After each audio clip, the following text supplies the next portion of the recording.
Bob Dylan, born Robert Allen Zimmerman on May 24, 1941, in Duluth, Minnesota, USA, is one of the most influential singer-songwriters of all time.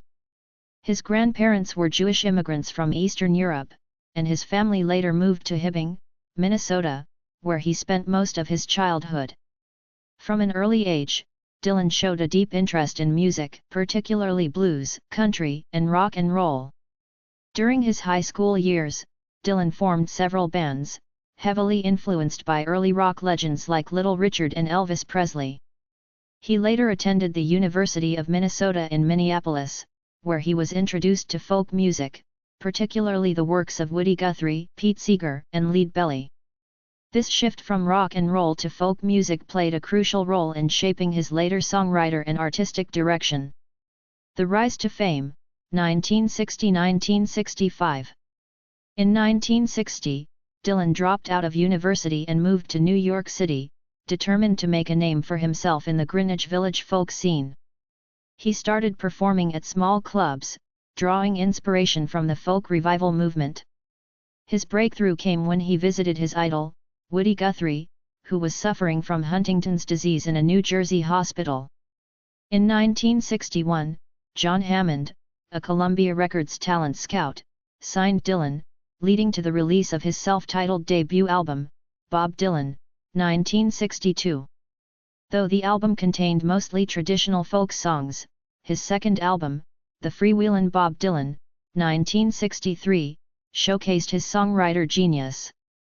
The album included iconic songs like Blowin' in the Wind and A Hard Rain's A Gonna Fall, which became anthems of the civil rights and anti-war movements. By 1964, Dylan was seen as the voice of a generation, writing powerful protest songs such as The Times They Are A-Changin' and With God on Our Side. However, Dylan grew uncomfortable with this label and soon began exploring new musical directions. The shift to rock and controversy, 1965–1966. In 1965, Dylan shocked the folk community by switching to electric music. At the Newport Folk Festival, he performed with an electric band, leading to boos and controversy.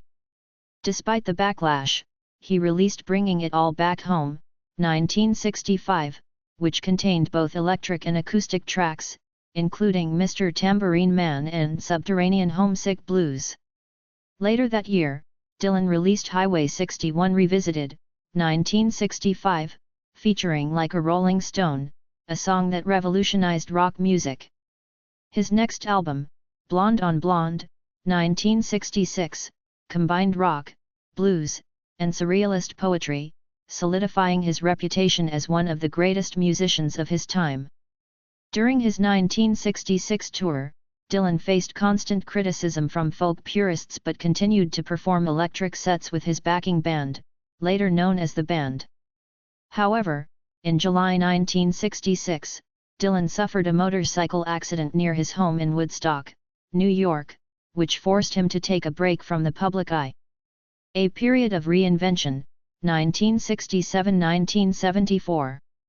Following the accident, Dylan withdrew from the spotlight and focused on recording new material with the band, which later became the Basement Tapes, 1975.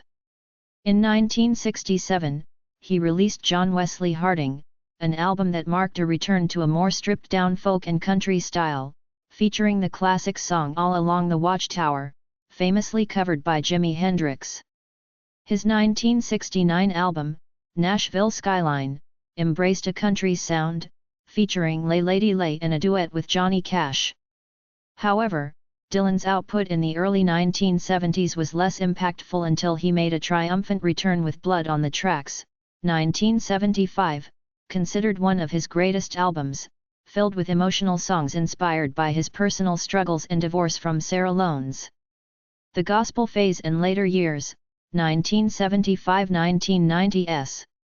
In the late 1970s, Dylan surprised fans again by embracing Christianity and releasing gospel-inspired albums like Slow Train Coming, 1979, which won him a Grammy for Gotta Serve Somebody. While this religious phase was polarizing, Dylan continued to experiment with different sounds and styles throughout the 1980s, collaborating with artists like Tom Petty, George Harrison, and Roy Orbison in the supergroup Traveling Wilburys.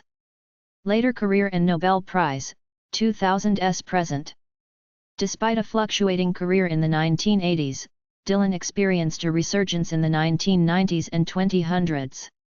Albums like Time Out of Mind, 1997, Love and Theft, 2001, and Modern Times, 2006, received critical acclaim, proving that he was still a dominant force in music.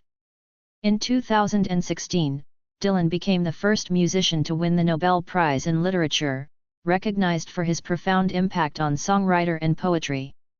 He remains an active performer, continuing his never-ending tour, which he has maintained since the late 1980s. Legacy and influence. Bob Dylan's impact on music, literature, and culture is immeasurable. His ability to evolve across genres, from folk and rock to gospel and blues, has influenced generations of musicians, including the Beatles, Bruce Springsteen, U2, and countless others. His lyrics, often poetic and deeply philosophical, have shaped modern songwriter, and his fearless reinvention of himself continues to inspire artists worldwide. With a career spanning over 60 years, multiple Grammy Awards, an Academy Award, a Presidential Medal of Freedom, and the Nobel Prize, Dylan remains one of the most celebrated artists in history. Even as he ages, his influence endures, proving that his music and words will continue to resonate for generations to come. Thank you for watching. Please subscribe our channel.